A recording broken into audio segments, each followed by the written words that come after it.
We're joined in this portion of our program on the Fan 1019 FM and on the Odyssey app. I'm Bob Salter, joined by Courtney Chandel.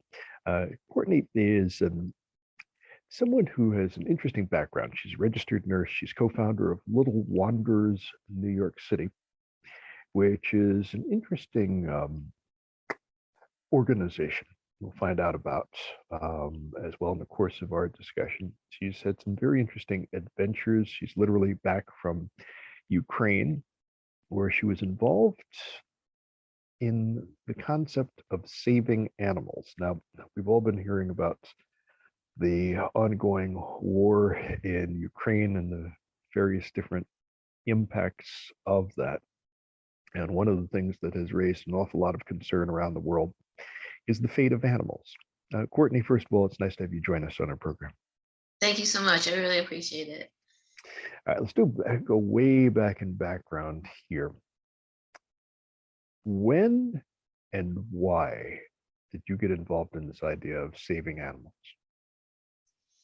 I think, I have thought about that before for myself, and that is, everyone has their own reasons when they become involved in animal welfare and animal rescue. But my own were that I was bullied a lot when I was a kid. And I was constantly under the bullying stick. And I think I had a heightened sensitivity toward other creatures that didn't have a voice or had very little recourse to protection. So it was almost like a natural outcropping of that experience. I also had I have very busy family, so I had very little protection, if at all. So I think that was kind of like a completely overarching theme that I noticed through all of it. That sensitivity, the heightened sensitivity. Now this is taking you to different countries. I mentioned Ukraine, but you were involved in the aftermath of Hurricane Katrina. You've been to Chile, to Japan. So you've dealt with both the natural and the man-made disasters, okay?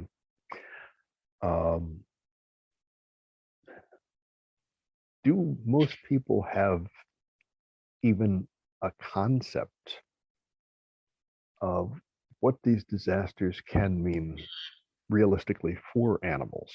Think of people who are fond of animals will think of very often of how they're displaced. And one of the things that always strikes me is thinking of the animals being displaced, and it's like, what do they do? How do they figure out what's going on? Because you watch these phenomenal numbers of people being evacuated or evacuating from Ukraine, and you think, what about not only the people who are staying, but about the animals? Well, it's a tough situation and it's dire. We've all seen on the media folks that were able to take animals with them across the border. These are families. These animals have families. These animals have people who are their caretakers, or look after them. And at the beginning of the war, families could take their animals over the border, and rescued animals could go over the border into Poland without a family. Now, that was all fine and good, and many animals came over the border in that respect.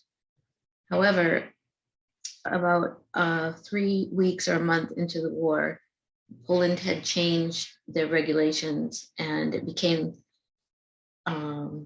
expected that families would still be able to take their animals over the border, but rescue animals could not go over the border unless they had a rabies vaccine and then a 30-day quarantine period before they could cross over. That started causing a lot of problems because animals were getting stuck on the Ukraine side of the border, no place to go. So you can imagine that could turn into an emergency really fast, and it did.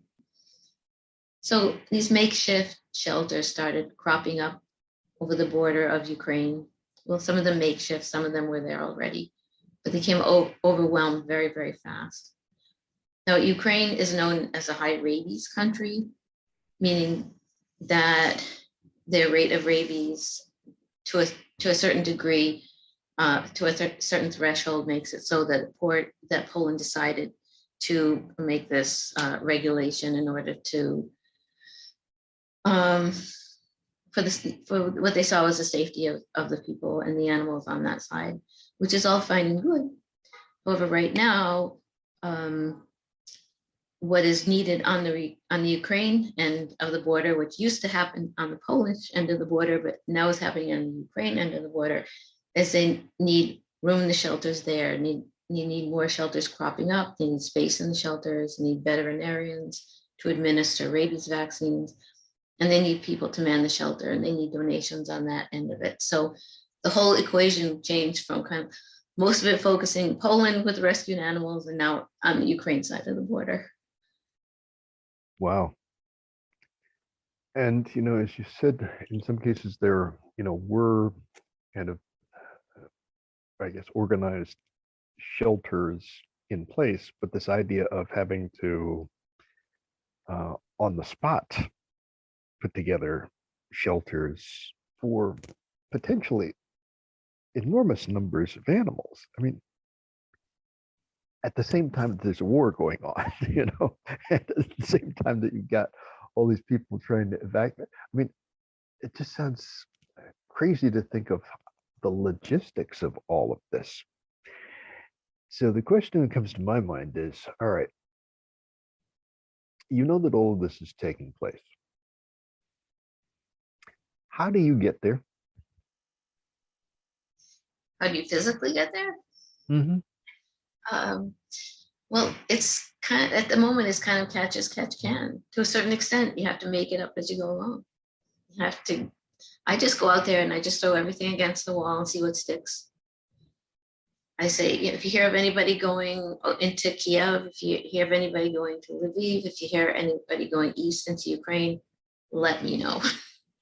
And I'll just show up at warehouses where they have people are collecting dog food, companies are collecting dog food, and I'll hang out there.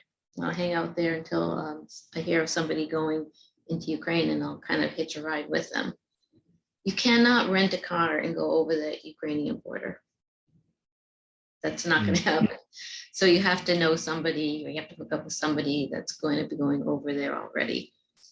Or, is someone that's willing to lend their car or their truck, but that's probably not going to happen. So you just kind of network with folks and make it up as you go along. And one thing that we should mention, we were talking before we started this discussion, is the fact that there's no way to fly directly into Ukraine. All right, that's, I guess, is an important thing to point out for people who are listening to us. So that's obstacle number one that you have to deal with. You can't fly into or out of Ukraine at this time. And in 2014, years before this war started, there was a passenger plane that was shot down by Russians over Ukraine. That was the Malaysian flight that folks might have heard about in the past. And that was not even connected to this war at all. So it's not a stretch to say that it's probably a good idea that passenger planes not be flying in and out of Ukraine, because there would be that chance. There would be that chance a passenger plane could be shot down. So if you're fortunate enough to connect with a ride, first of all, what's that experience like? And then the second aspect of it naturally is the question of how dangerous is this? And how do you deal with that? What I try to do is be as useful as possible to whoever I'm going over with. I want to be able to not in any way get in anybody's process or get in anybody else's way, because I'm kind of there as a guest going over in their vehicle. And I try to be as helpful as possible. And if I can help wash out animal crates, then I'm going to help wash out animal crates. Or if I can help drive, then I'll help drive. I have an international driver's license. And just be cognizant of the fact that they're under a lot of pressure and they're under a lot of stress with what they're doing too. You'll probably have a wait at the border that's hours long, which can be stressful for everybody. You don't know if they're just going to say, hey, you can't come in. Or if you're on the crane side, you can't go out. And you always have to be prepared for something that's going to happen that you may not have anticipated otherwise. And like I was saying, you really have to be on the alert no matter where you are. It's always a very fluid situation, and I'll use the situation in Kiev and Lviv as an example. Now, a lot of folks in Kiev and Lviv were saying that the Russians have retreated. They're not in the country now, but what happened? They came back. And folks are saying they're regrouping. Well, of course they're regrouping in order to come back. I mean, they're not going to regroup in order to go away. So you're going to regroup in order to come back. And that's exactly what they did. So you can't really let your guard down for any appreciable amount of time, if at all. And as I like to say, always it's a good idea to be at least a little bit scared, because you're going to be on the alert if you're at least a little bit scared. But I think from my end of it, and everyone has their own way of doing it, it would be a mistake to just say, everything's cool now, there's nothing to worry about. So, but then again, if one is too frightened, one isn't going to be able to think straight. So it's kind of a balance about where you keep your head at all times. So in Ukraine, what kind of animals did you encounter and work in saving? Mostly companion animals, cats and dogs. And I've been very fortunate to be a part of some different processes. Now, if we went into a neighborhood that was heavily shelled, actually we went straight through the thick of Irpin and Bucha, which for folks that have been paying attention in the news about these neighborhoods, they were very heavily shelled. And unfortunately, a lot of civilians were killed. A lot of civilians were targeted, and they were tortured and they were executed in these neighborhoods. And there were a fair number of mass graves. Now, we could see some companion animals on the street there, and they looked relatively healthy. But because of what happened there, we don't know if their owners or their families are alive or not, because of the extent of what happened there. But we did see that there were neighbors that were looking after other neighbors' companion animals. Most of them said that the animals that were looking after had families that had evacuated and they were expected to come back. So if they looked like the animals on the street were healthy, we fed them, expecting that their families would come back. And if they didn't, the neighbors would look after them. If they didn't look healthy, we would arrange for a veterinarian visit or to take them out of there to another veterinarian. Most of them we saw were ones that neighbors were looking after at that time. And I think it's important for folks to understand that if folks are evacuating and then coming back to where they lost just about everything, we didn't want to take that animal on the street away from them on top of everything else. Because I can't even imagine how it would be if they were returning to their neighborhood and could not even find their beloved dog or their beloved cats. They've already lost everything that they've lost. And for the animal as well, the ones that I have seen rescued in the shelters, it's heartbreaking, but they're always looking for their owners. When a door opens or a car drives up, they're looking to see if it's their family. And I was walking a dog actually on the Polish side of the border. who I think their owners had a white car, because every time I was walking the dog in the street, it was by a parking lot that was at the animal shelter, and a white car pulled into the parking lot. The dog would start going crazy, but crazy in a good way. He'd be happy, he'd start going around in circles, he'd be barking at the white car. And then, of course, the car would stop, the door would open, and somebody else would come out of the car that wasn't his family. So that made me kind of think that it's not an altogether horrible thing if an animal is in a neighborhood like Bucha or a Pin and they're healthy, to make it available if their family is coming back, for both sides, the animal and for the family, to make sure that they're healthy when they stay there, and hopefully the evacuees will come back. The neighbors are being very good about looking after each other's animals as well. And in fact, I met a man who was walking his neighbor's 2 dogs, and they had evacuated. And he said that he was taking care of them until they came back. And then you have other folks that stayed, and they wouldn't want to leave because they wouldn't want to leave everything that they've known all their lives in their neighborhoods. And they wouldn't want to leave their animals behind either. Because there's another wrinkle to this whole equation, which is that, and they know that other people have been able to go over the border in Poland with their animals, but then they couldn't stay in Poland and they had to go to Germany next. But then they had a problem at the German border and they couldn't bring their animals into Germany, and they had to leave them in a Polish, in a shelter in Poland, not knowing what's going to happen to their animal next because they couldn't stay there. So there are no really simple answers to what's happening with the fate of the animals. You can only do the best that you can with the information that you have at the time.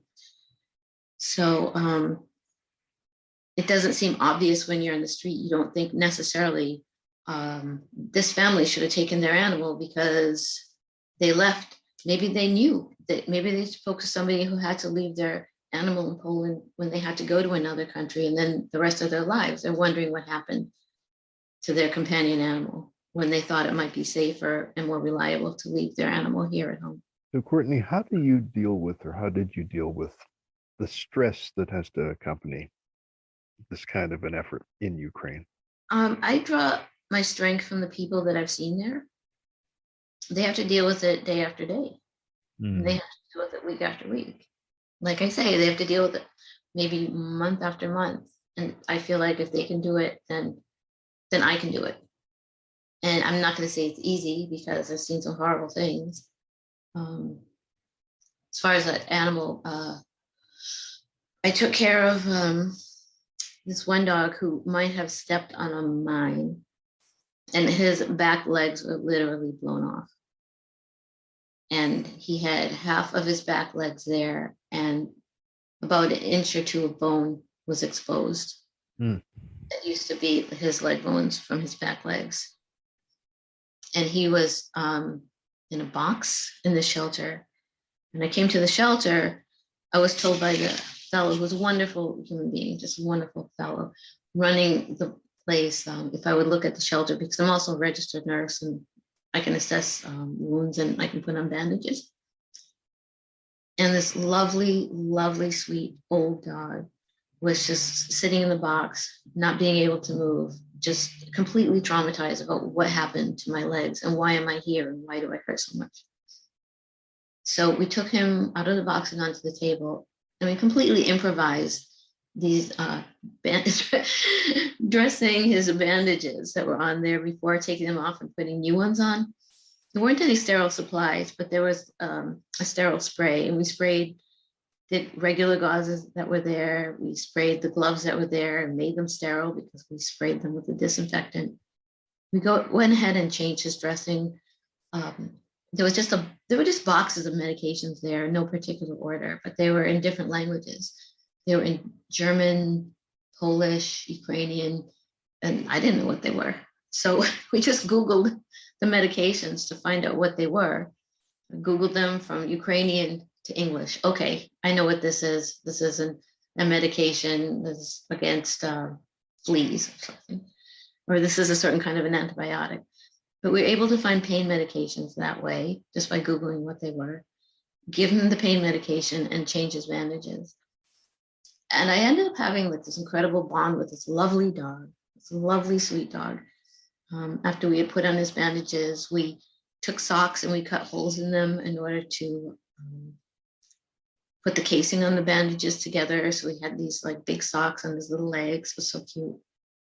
And we also had found antibiotics just by going through Google and finding out which were the correct antibiotics for the kinds of wounds that he had, so he wouldn't get septic.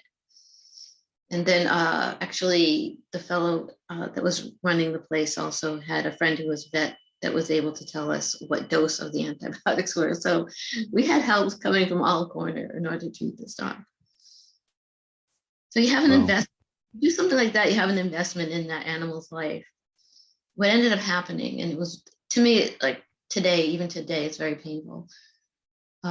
He was an older dog, and when the dog was able to finally go over the border to Poland and to a vet over there, he had CAT scans and he had an MRI, and it saw that he had like very large tumors by his spine that were very painful to him. So the decision was made to let him go to the Rainbow Bridge. Anyone knows what that means? He was put to sleep per the vets that were there, and for some reason you run into every once in a while you run into an animal that just really touches your heart like that, and he's one of these ones that I'm just going to remember forever. And so he made a mark on my heart. He made a mark on my heart that was like a lovely mark because of the spirit that he had, and he made a mark on my heart that is just a painful one as well. But you're there to help. It's always wonderful to be able to help, and I think I made a difference in the last days of his life. Which is very important, and very important thing to keep in mind, keep everything in perspective. And thank you for sharing that story with us. I mean, that's just an absolutely incredible situation. And I often think there've got to be, if not hundreds, thousands of stories like that happening because of the scope of what is taking place. There are. And with all of that happening, you were there for, I think you told me before we started our discussion today, I think you said you were there for about 2 weeks. Yes. And I said to you, when you said to me that you were there for 2 weeks, it probably seemed like months, literally, because of all that was packed into that. I mean, what's it like leaving Ukraine? It's probably going to sound pretty basic, but the main thing I was looking forward to is I really wanted to be in my own bed. Mm-hmm. I really wanted to be in my own bed. I'm like, oh my God, I miss my bed so much. And I miss my own little ones, my own four-legged babies over here.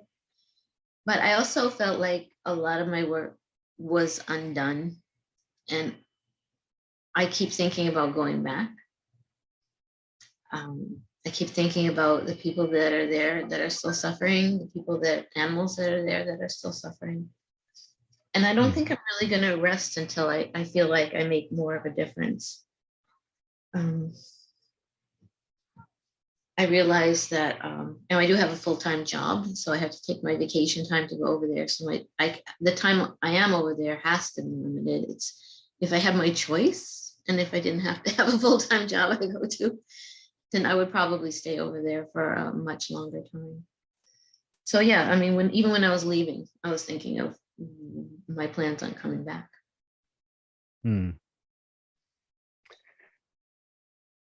When people are listening to our discussion today, one of the thoughts that goes through the mind of some of the folks listening is going to be, okay, as an individual, what can I do?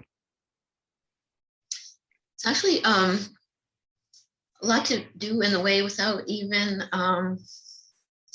leaving your computer. I know that a lot of folks have probably heard about donations.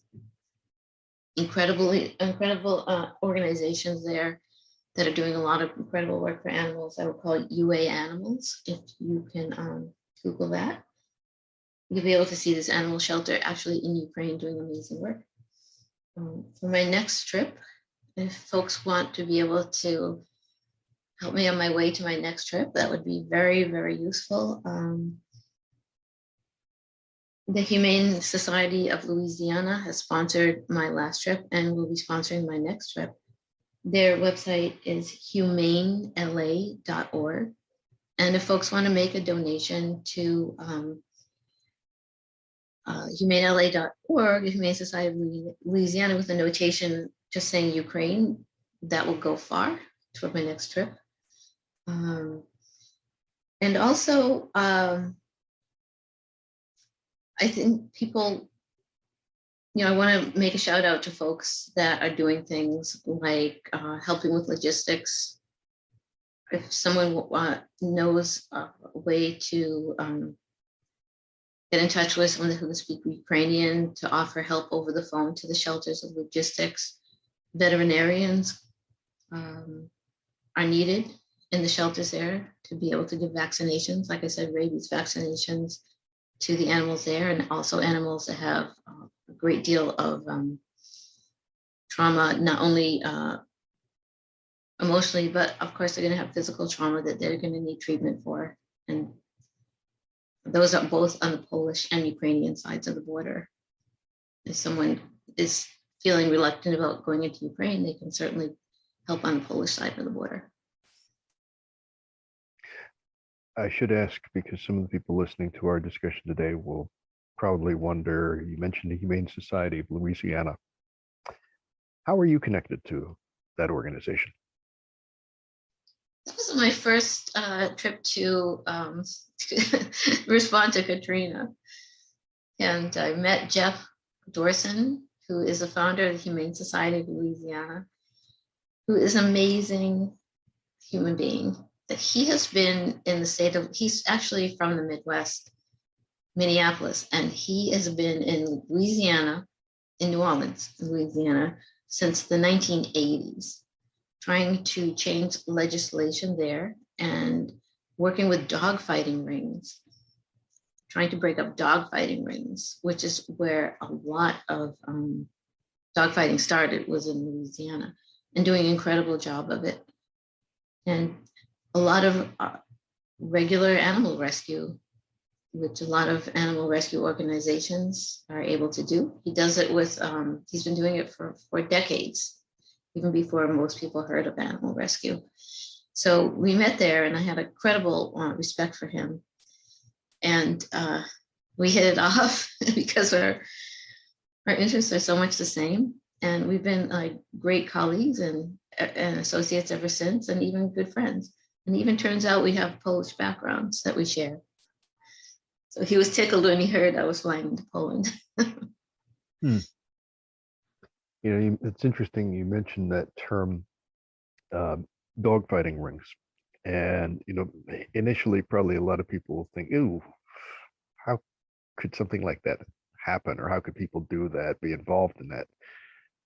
But realistically, in parts of this country, parts of the world, that is something that is a very substantial activity and also a very substantial concern. It really is. And if anybody's under the impression that there isn't a lot of dog fighting that is still going on, it's very well hidden. And it's still a big problem. And I'm very, very appreciative of folks like Jeff who have the nerve to go into those kinds of conflicted situations and try to make a difference of it. I have to say, like in general, I know a lot of folks might have kind of a stereotypical idea in their minds of animal rescuers as, and I'm saying stereotypical, of like these kind of tree hugging, granola crunching folks, which is nothing wrong. Believe me, there's nothing wrong with anyone that has, a mind to be ecologically minded and you know, but I'm saying that that's a stereotype. I don't know, like these people necessarily, you know, it's kind of a stereotype that I don't think that is realistic. You know, people that are animal rescuers and they want to go into conflicted situations like this are tough people. And you have got to be tough to deal with a lot of situations that come up with animal welfare. And a lot of times you've got to be tough as nails. As far as my rescue group, I have Little Wanderers, NYC. We go into the neighborhoods like the South Bronx at all times of day and night. I go myself. At the middle of the night, if a cat needs to be rescued into the South Bronx in order to help. And I've been able to hold my own for many years doing this. And I've gotten into some pretty serious situations. But I would like to, you know, put a shout out to folks like Jeff, you know, to the respect that they deserve, to the way they put their lives, you know, and they put their own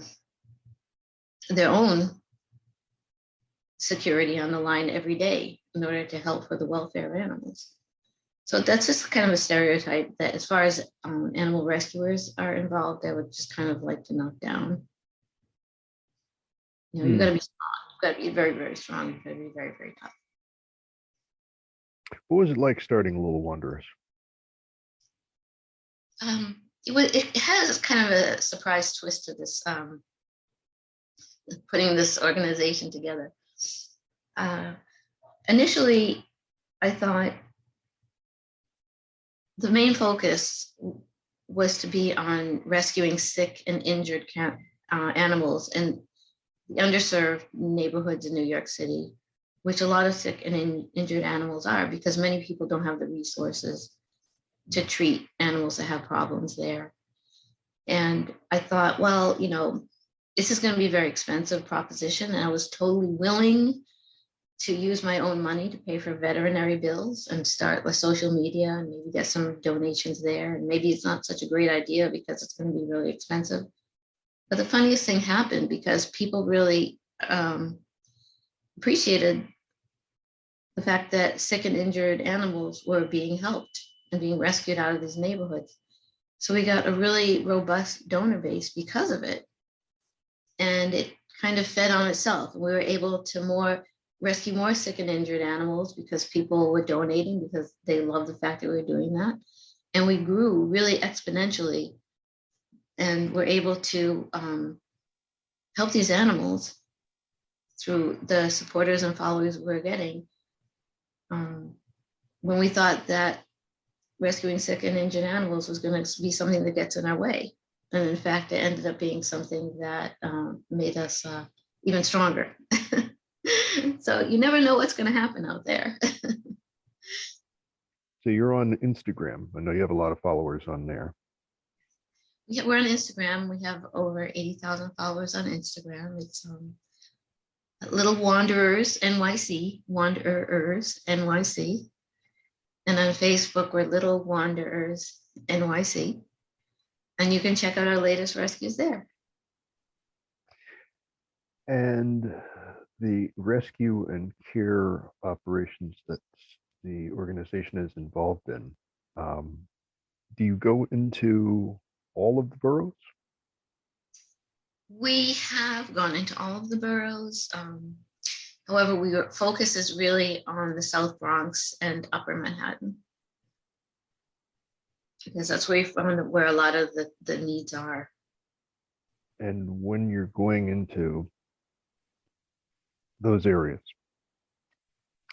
you know, as you said, you've run into some, I'm assuming, challenging situations and managed to handle them too. And some people listening to this discussion will think, well, wait a minute, isn't that kind of dangerous? Yeah, I mean, like I was saying earlier, you know, I could get hit by a bus, but I've learned gradually over the years how to look after myself and take care of myself. And to date, anyway, nobody messes with me. I won't let anybody mess with me. And if there's an animal that needs to be rescued, my philosophy is just get out of my way.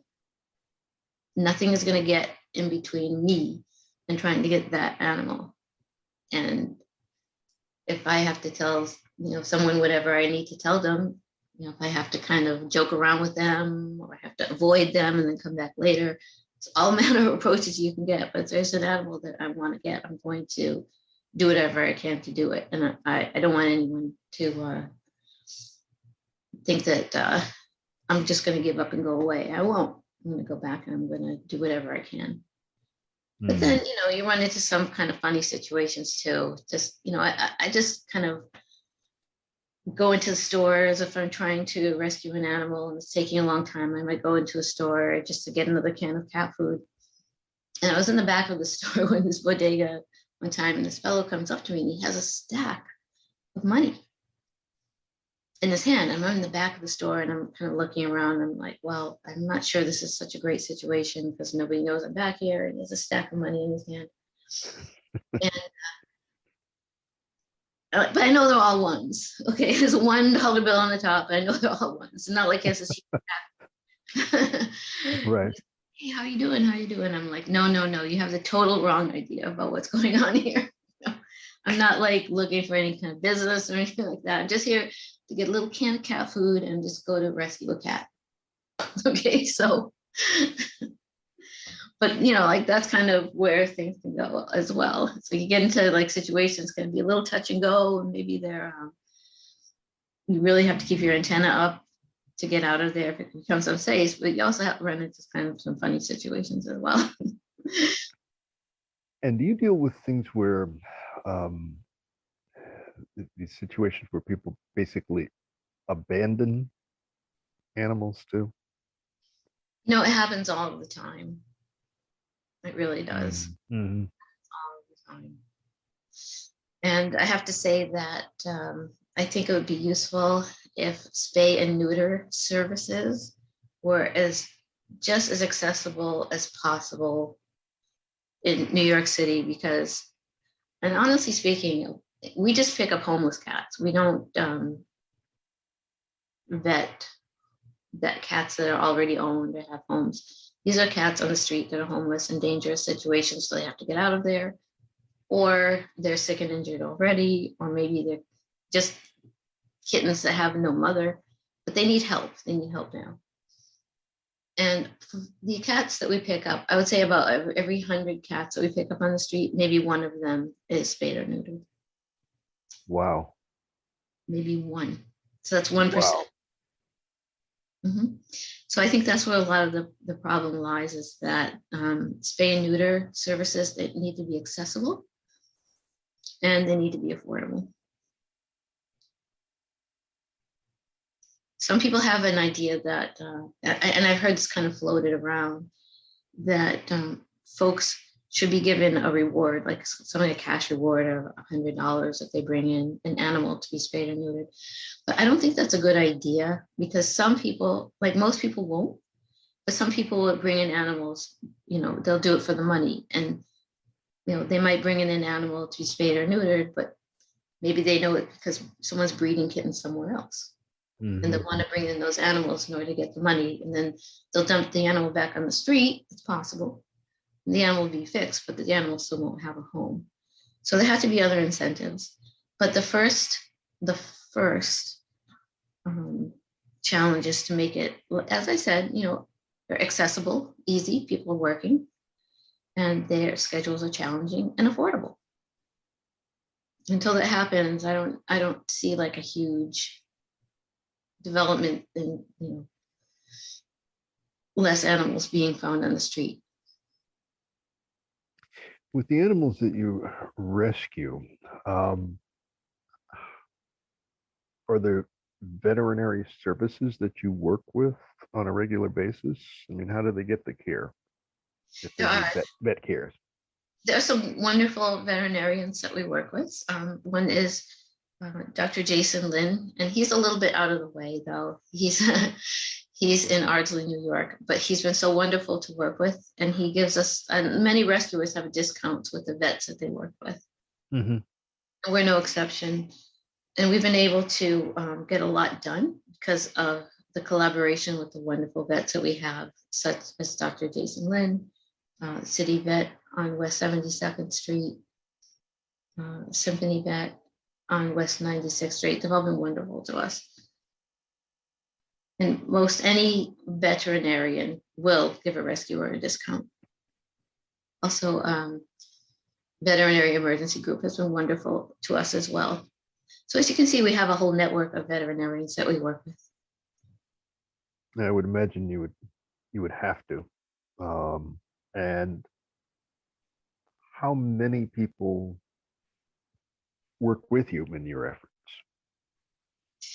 We have a wonderful foster team. These are like individual people that help us with foster applications. We'll put a cat on Instagram or Facebook and say, hey, you know, we just rescued this cat. This cat needs a foster.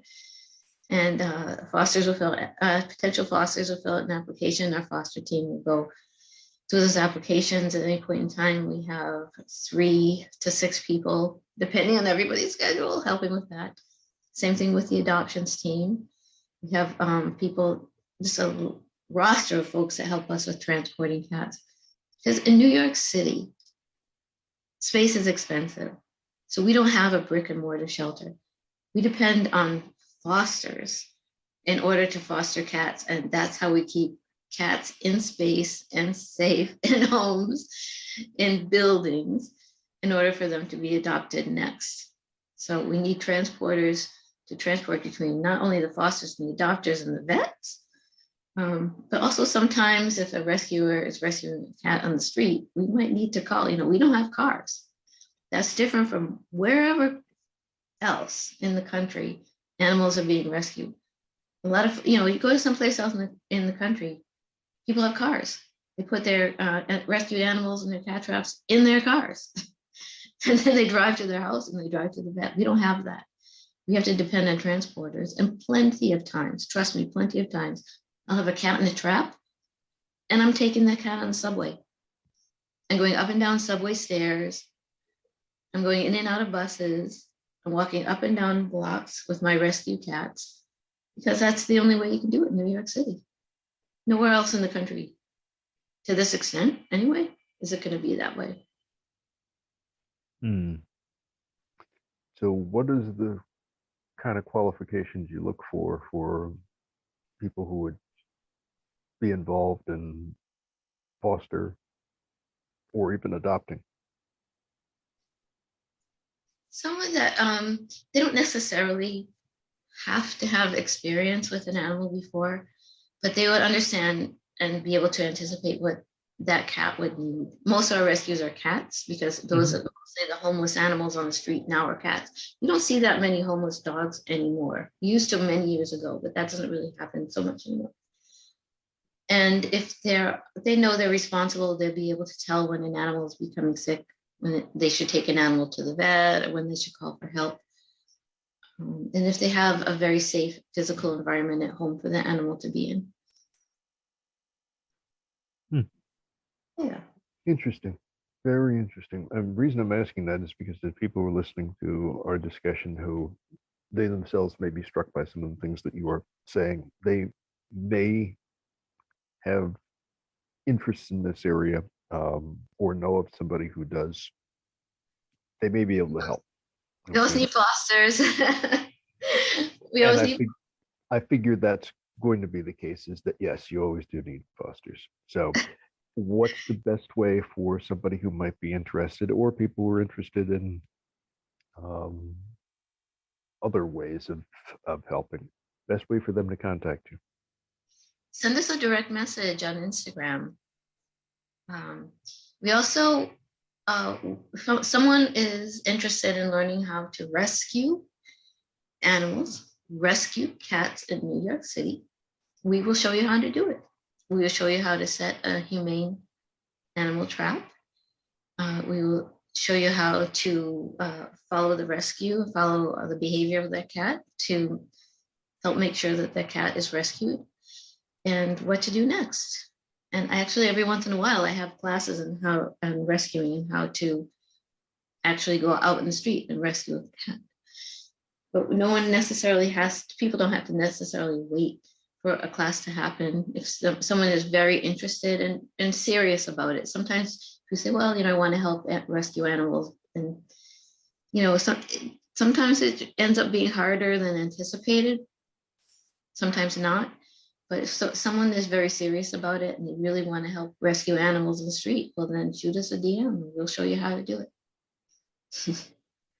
What are your classes like when you have actual classes?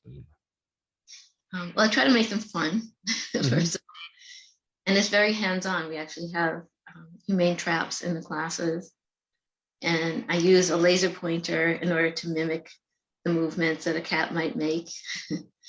And people are actually able to get the feel of what it's like in their hands to be able to rescue a cat.